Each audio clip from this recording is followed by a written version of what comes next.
ซ่อมหบไต้ฝุ่นเปิดสากขึ้นแล้วมาไวกลัวที่คิดงานนี้มีอาวุธยุทโธปกรณ์แนวแปลกๆมาเพิ่มเติมแน่นอนปีนี้สบายดี FC แฟนคลับทุกทานมาพบมาพ่อกันอีกแล้วคลิปหนึ่งทานผู้ชมจะพาทุกคนไปติดตามเบื้องการซ่อมหบในรหัสลารอดหรือว่าไต้ฝุ่นทานผู้ชมของกองทัพลาวร่วมมือกับกองทัพรัสเซียซึ่งมีการปฏิบัติซ่อมหบร่วมกันมาตั้งแต่ปี 2019 ที่ผ่านมานี่ปีนี้ถือว่าเป็นอีกปีหนึ่งที่มาไวเกินความคาดหมายเมื่อวานนี้เฮาหากระเฮ็ดคลิปหนึ่งซึ่งกองทัพลาวของพวกเขาต้อนรับการมาของยนต์ยักษ์ใหญ่ทางการทหารของกองทัพรัสเซียซึ่งมีการขนอาวุธยุทโธปกรณ์ขนกำลังพล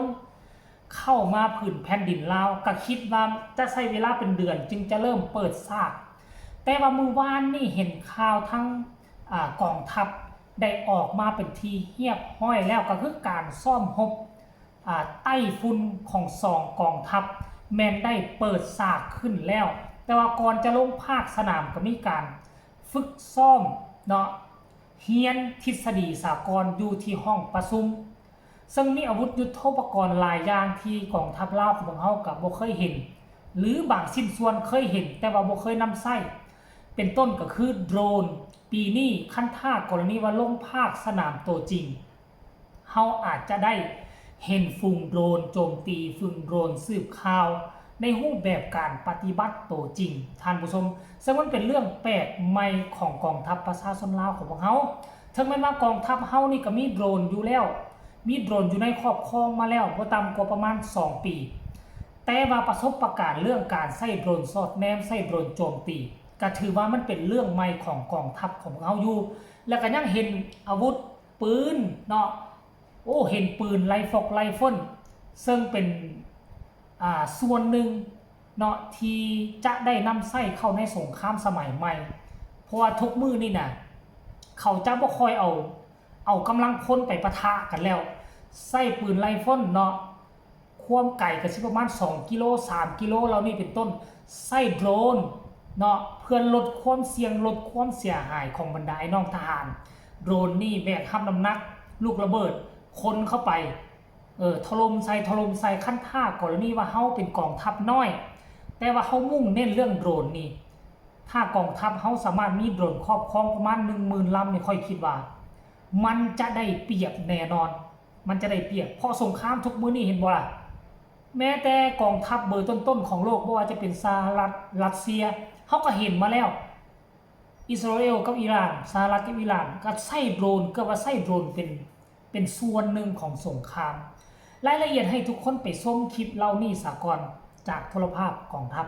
แล้วจังมาพ้อกันในช่วงต่อไปชมพร้อมๆกันเลยภายใต้การชี้นำจากรัฐบาลแห่งสาธารณรัฐประชาธิปไตยประชาชนลาวให้กองทัพประชาชนลาวร่วมกับกองทัพรัสเซียได้จัดตั้งพิธีเปิดการฝึกอบรมตีพิเศษไต้ฝุ่นและซ้อมพบรวมลาวรัสเซียลาโลส2026ขึ้นอย่างเป็นทางการในวันที่18 พฤษภาคม 2026ที่กองทัพประชาชนลาวเป็นเจ้าภาพโดยการเป็นประธานร่วมฝ่ายลาวสหายพลโทสายใจกรมสิทธิ์กรรมการส่วนกลางภาคของรัฐมนตรีกระทรวงป้องกันประเทศหัวหน้ากลุ่มใหญ่เสนาธิการกองทัพประชาชนลาวหัวหน้าคณะชี้นำการฝึกอบรมและซ่อมพบรวมฝ่ายรัสเซียสหายพันเอกอีวานตาลาเยฟผู้ช่วยผู้บัญชาการทหารเขตตะวันออกกองทัพรัสเซียหัวหน้าคณะชี้นำการฝึกอบรมและซ่อมพบรวมมีบรรดาสหายคณะนำกระทรวงบรรดากลุ่มใหญ่ห้องว่าการคณะชี้นำรวมบรรดาอนุกรรมการทัพประกันนายและพลทหารกำลังฝึกอบรมและซ่อมพบรวม2ฝ่ายลาวรัสเซียเข้าร่วมการฝึกอบรมตีพิเศษไต้ฝุ่นและซ่อมพบรวมลาวรัสเซียลาโล2026มีจุดประสงค์แนะใส่การส่งเสริมความสามัคคีมิตรภาพและความเชื่อมั่นซึ่งกันและกันพร้อมทั้งเสริมขยายการพัวพันร่วมมือทางด้านการทหารระหว่าง2กองทัพลาวรัสเซียให้เข้าสู่หลวงเลิก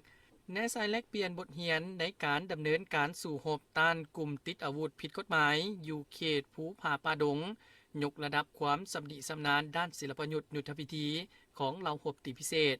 และเพิ่มทวีความเป็นเอกภาพในเวียกงานบรรษาเสนาประสานเหล่าหบให้มีความคล่องตัว ทั้งนี้ก็เพื่อรับประกันการเกี่ยมพร้อมสู่หบในระดับสูงให้แก่กองทัพปาซิสลาว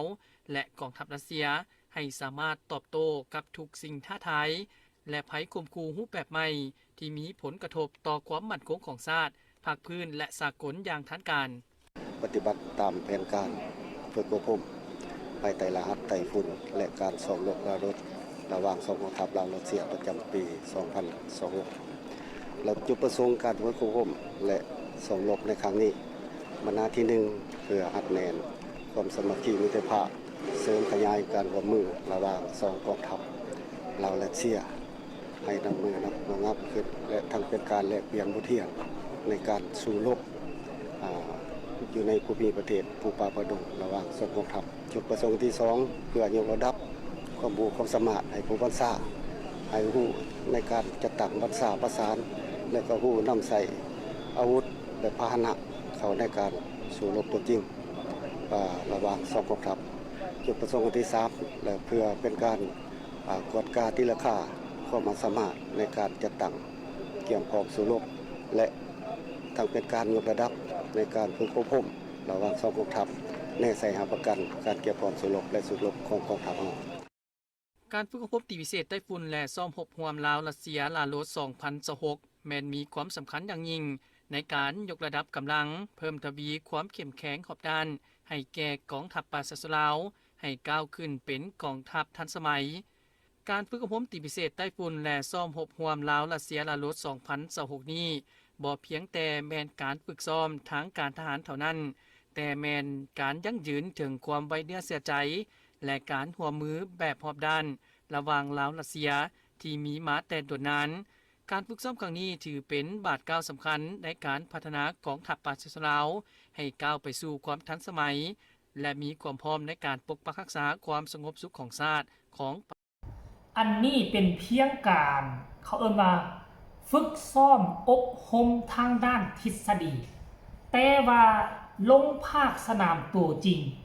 ก็คงว่าอีกประมาณอาทิตย์หรือ2อาทิตย์พุ่นแหละทานผู้ชมเนาะหรือ2อาทิตย์พุ่นแหละซึ่งเฮาเห็นที่เขาเจ้าเอาอาวุธยุทโธปกรณ์มาแสดงโซนั่นก็มีหลายอย่างแต่ว่ามีบางสิ่งบางอย่างคือเฮาก็ยังบ่เข้าใจแล้วก็บ่ฮู้ว่ามันแม่นอีหยังเนาะแต่สิ่งที่ฮู้คือมีโดรนนี่มีหลายชนิดหลายรูปแบบตามที่เบิ่งได้แต่ละรูปแบบก็หน้าที่แตกต่างกันเพราะว่าจะเป็นโดรนสืบข่าวโดรนโจมตีก็มีหลายรุ่นแล้วมาเบิ่งก็คล้ายๆคือเครื่องเก็บกู้ระเบิดอีหยังจักอย่างเลยท่านผู้ชมเอ้ยแล้วก็ต่อมาก็